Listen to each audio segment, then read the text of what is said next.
नमस्कार, hello everyone. कैसे हैं आप सब? उम्मीद करता हूँ आप सब बढ़िया होंगे। मैं हूँ आपका डॉक्टर भूपेंद्र कुमार। आज मैं बात करने वाला हूँ अस्थमा के बारे में, जो कि इतना कॉमन है लेकिन फिर भी बहुत सी गलत जानकारियाँ लोगों के मनों में है। दमा क्या है? ये दमे की बीमारी। कोई कहता है ये एलर्जी है। बस ये देखो कि किस किस चीज़ से एलर्जी है, उन चीज़ों से दूर रहो। ठंडा मत खाओ, खट्टा मत खाओ, दूध मत पियो, चावल मत खाओ, ठीक हो जाएगा। कोई कहता है ये लाइलाज बीमारी है, इसका कोई इलाज नहीं है। कोई कहता है पंप मत लेना, पंप ले लिया तो सारी उम्र लेना पड़ेगा, कुछ नहीं हो सकता।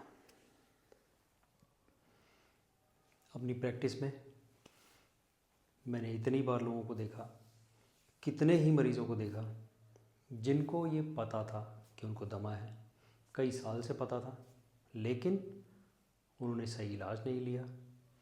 और फिर एक ऐसी स्थिति आ जाती है कि जब ये दमा बहुत ज़्यादा बढ़ जाता है, अब वो ऑक्सीजन के बिना नहीं रह सकते, अब उनका हार्ट भी कमज़ोर हो रहा है, सांस थोड़ा सा भी अगर बाथरूम तक भी चले गए तो सांस फूलता है।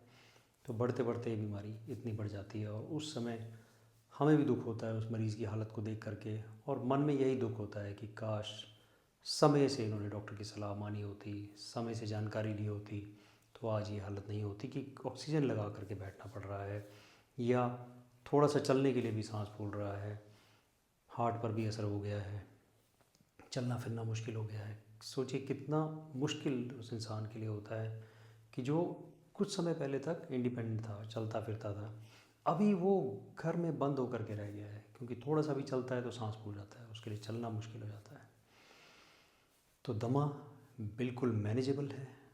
शुरुआत में ही अच्छे से इसका इलाज किया जाए तो ये बिल्कुल कंट्रोल में रहता है और कोई समस्या नहीं आती। ज़रूरत है सही जानकारी की। मैंने इसीलिए ये चैनल बनाया है, केवल सही जानकारी लोगों तक पहुँचे। अब दमा अगर मैं समझाने लगूं कि ये प्रोसेस क्या है, कैसे शुरू होता है, तो बहुत लंबा वीडियो बन जाएगा। इसलिए मैं सिर्फ सिंपल शब्दों में ये समझाना चाहता हूँ कि दमा जो हमारी सांस की नालियाँ हैं उसके अंदर हाइपर सेंसिटिविटी है। हाइपर सेंसिटिविटी, एलर्जी नहीं। एलर्जी से भी दमा होता है, एलर्जी के साथ भी दमा होता है, लेकिन पूरा दमा एलर्जी ही नहीं होता। तो ये बहुत बड़ा मिथ सबसे पहला है कि लोग इसको एलर्जी ही समझते हैं, जबकि ऐसा नहीं है। ये हमारा जो अंदर सांस की नालियाँ हैं वो ज़्यादा रिस्पॉन्सिव हो गई हैं, वो किसी भी चीज़ के प्रति एकदम से रिस्पॉन्स अपना देती हैं। थोड़ी सी धूल अंदर चली गई, थोड़ा सा धुआं चला गया, थोड़ा सा भी टेम्परेचर में चेंज आ गया, कहीं गर्म से ठंडी जगह में चले गए, ये सब एक्सपोजर की वजह से एकदम उनके अंदर सूजन सांस की नालियों में और संकुचन होने लगता है। तो आप केवल ये जान करके नहीं इसको रोक सकते कि मुझे किन चीज़ों से एलर्जी है और मैं उन चीज़ों को अवॉइड करूं, या एलर्जी की गोलियां खा खा करके दमा ठीक नहीं होगा। दमे की जांच डॉक्टर से करा लें। एक बार स्पायरोमेट्री टेस्ट एक होता है जिसमें एक सिंपल सी मशीन होती है जिसमें मरीज़ को सांस लेने के लिए, ज़ोर से सांस खींचने के लिए, ज़ोर से सांस फूंकने के लिए बोलते हैं। उससे पता चल जाता है कि कितनी दिक्कत है और कितनी दवाई की ज़रूरत है। उसके बाद सबसे मेन दवाई, सबसे बड़ी दवाई दमे की होती है इन्हेलर, इन्हेलर, इन्हेलर, जिससे लोग भागते रहते हैं। अब इन्हेलर से क्या डर होता है लोगों को? जो जितना भी मैं लोगों से बात करता हूँ, मरीज़ों से बात करता हूँ, उनके मन में दो तीन डर होते हैं। सबसे पहला कि अगर ले लिया तो इसकी आदत बन जाएगी। ऐसा नहीं है, आदत नहीं, ये ज़रूरत है। अब मैंने ये चश्मा पहना है तो ये आदत नहीं, ये ज़रूरत है। हम पानी पीते हैं, प्यास लगती है, पानी पीना है, तो वो ज़रूरत है। ऐसे ही जिसको दमा हो गया, जिसको अस्थमा हो गया, उसके लिए इन्हेलर बहुत ज़रूरी है, ताकि आने वाले समय में उसकी बीमारी बहुत ज़्यादा ना बढ़ जाए कि वो चलना भी उसके लिए मुश्किल हो जाए। दूसरा कि इसके अंदर जो दवाई है वो इतनी लंबे समय तक हमें लेनी है तो इसका साइड इफ़ेक्ट होगा। इन्हेलर के अंदर दवाई बहुत बहुत बहुत कम मात्रा में होती है, माइक्रोग्राम्स में। एक इन्हेलर में, या आपने जिन लोगों ने इन्हेलर नहीं देखा, अगर आप परफ्यूम में एक बार भी उसको स्प्रे करते हैं तो वो स्प्रे इतना कम होता है कि वो हवा में गायब हो जाता है, दिखता भी नहीं है। तो इतनी कम दवाई उसके अंदर होती है, उसके साइड इफ़ेक्ट नहीं होते। जो हम गोली खाते हैं वो हम खाएंगे, वो पेट में जाएगी, फिर ब्लड में जाएगी, ब्लड से वो सारे शरीर में जाएगी, और वो मिलीग्राम में होती है, उसकी डोज भी ज़्यादा होती है। उसके साइड इफ़ेक्ट लंबे समय में आ सकते हैं, लेकिन इनहेलर के साइड इफ़ेक्ट नहीं होते। दूसरा, लोगों को रहता है कि इनहेलर में अब ज़्यादा नहीं तो किसी केमिस्ट ने बता दिया इसके अंदर तो स्टेरॉयड है, आप क्यों इसको ले रहे हो लगातार, ये वाला मत लो, ये वाला ले लो। तो उनकी सलाह लोग जल्दी मान लेते हैं, डॉक्टर की सलाह कम मानते हैं। तो ये एक और सवाल लोगों के मन में होता है कि इसके अंदर तो स्टेरॉयड है, जिसका लोग अक्सर कहते हैं कि साइड इफ़ेक्ट होते हैं। अब ये इनहेल्ड कॉर्टिकोस्टेरॉइड्स हैं, आप समझ लीजिए कि ये एरोसोल्स में हैं, इतने बारीक हैं, इतने छोटे कण हैं कि इन्होंने जाना है अंदर और सिर्फ सांस की नालियों पर जा कर के काम करना है, इन्होंने और कहीं नहीं जाना, तो इनके साइड इफ़ेक्ट नहीं होते। ये सबसे बड़ा भ्रम लोगों को रहता है।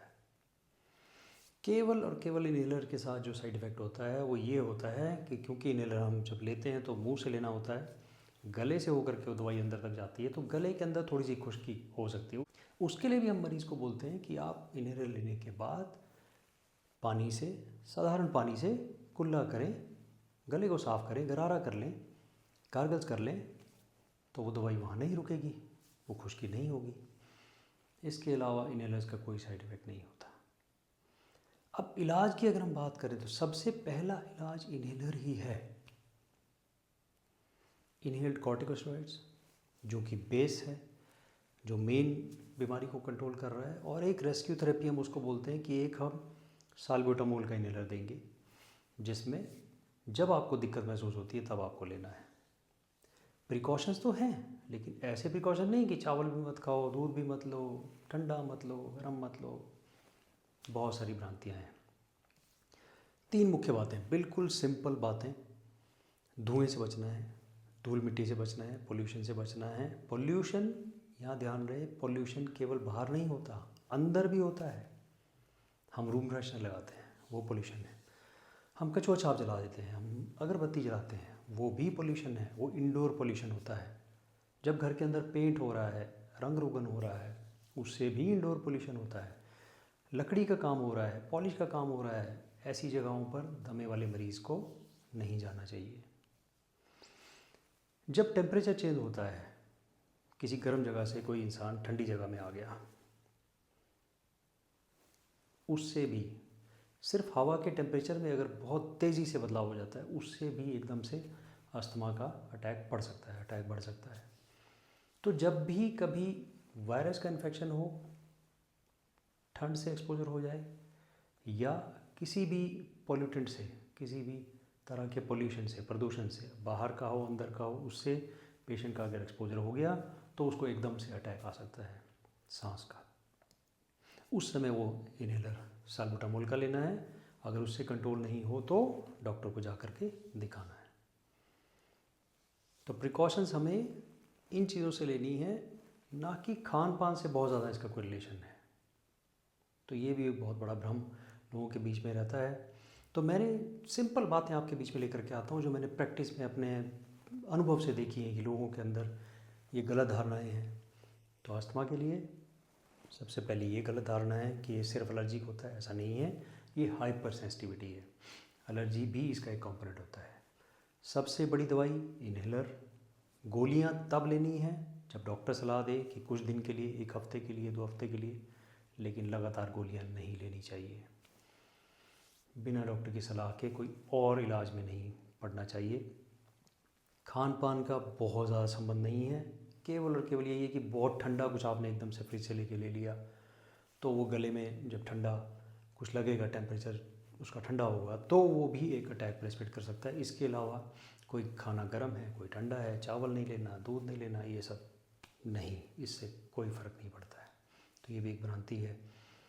तो इसके अलावा और भी कोई भी आपके सवाल हों तो आप ज़रूर कमेंट बॉक्स में लिखिए, मैं उस पर आपका जवाब ज़रूर दूंगा वीडियो बना करके। और अगर आपको ये जानकारी लाभदायक लगी हो तो वीडियो को लाइक करें, शेयर करें, चैनल को सब्सक्राइब ज़रूर करें, ताकि मुझे भी प्रोत्साहन मिले, मैं ऐसे और सिंपल से वीडियो लेकर के आपके बीच आता रहूं।